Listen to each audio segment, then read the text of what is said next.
Namong problema ang ilang may-ari at gumagamit ng e-trike at e-bike dahil sa mahigpit na pagbabawal sa mga ito sa pangunahing mga kalsada pagpasok ng Disyembre. May unang balita si Bea Pinlac. Gamit sa pamamalengke, panghanap buhay, at pati sa paghatid sundo sa mga anak. Ilan lang yan sa mga pinanggagamitan ng e-trike at e-bike ng ilang nakausap natin. Kaya perwisyo raw ang mahigpit na pagbabawal sa pagdaan ng e-trikes at e-bikes sa mga highway at iba pang pangunahing kalsada simula sa Lunes, December 1. Malaking kawalan, malaking problema kasi unang-una wala akong pambiling sariling sasakyan. Ito, malaking luwag sa akin to. Kagaya kong nagbi-business, nagtitinda. Perwisyo talaga po, talagang wala akong magagawa eh. Wala na nga kita, tapos magmumulta ka pa, di wala na. Dapat ang bawal yung mga namamasada. Hindi naman namamasada to eh. Pamamalengke lang sa panghatid ng mga bata sa school. Wala na, magugutom na kami ulit kasi wala yung hanap buhay.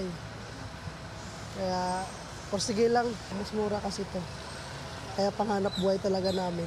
Sa deliberasyon ng Senado sa budget ng Department of Transportation, pinuna ni Senador Raffy Tulfo na tila pinalitan na aniya ng mga e-bike at e-trike ang mga jeep bilang hari ng kalsada. Madalas din umanumasangkot ang mga ito sa mga disgrasya. Lumalala po yung problema sa e-bike. And itong mga nag-e-bike, of course, nagsasakay sila mga pasahero. Walang mga lisensya. At of course, dahil hindi sila rehistrado sa LTO, wala din po silang mga insurance, third-party liability. So kapag sila po ay nakasagasa, then sorry na lang. Nag-commit po ang ating bagong LTO head, si Asika Lacanilaw, that by December 1, huhulihin na po lahat po ng mga e-trikes na nasa kalye.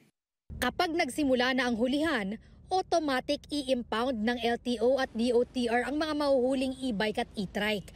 Pero pwede pa rin naman daw silang dumaan sa municipal, barangay roads at mga looban ng subdivision. Una nang naglabas ng memorandum circular ang LTO na dapat iparehistro ang mga e-bike. Pero sinuspinde ang implementasyon nito. Bea Pinlac para sa GMA Integrated News. Gusto mo bang mauna sa mga balita? Mag-subscribe na sa GMA Integrated News sa YouTube at tumutok sa unang balita.